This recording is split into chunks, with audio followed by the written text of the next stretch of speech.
मेलो तरी बेहत्तर, दोन व्यापाऱ्यांचा गुलाम बनून जगणार नाही. उद्धव ठाकरेंचा मोदी शहांवर नाव न घेता हा निशाणा पाहायला मिळतोय.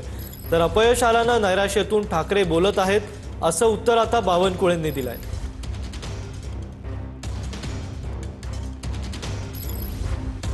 बाळासाहेबांनी मराठी माणसाला जगायचं कसं हे पहिले शिकवलं.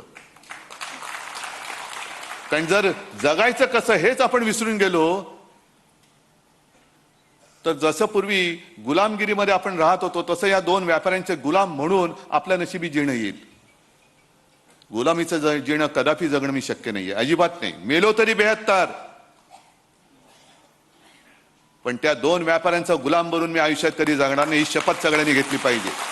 सर, काल उद्धव ठाकरे आणि राज ठाकरेंची एकत्र सभा झाली. त्या ठिकाणी उद्धव ठाकरे असं म्हणाले की दोन व्यापाऱ्यांचा गुलाम बनून मी जगणार नाही. त्यांनी नाव न घेता मोदी शहांवर टीका केली. दुसरीकडे गद्दारांसोबत गेलो तर मला बाळासाहेबांचं नाव घेता येणार नाही. त्यांना वाटलं की यावेळेस त्यांना मुंबईमध्ये यश मिळेल.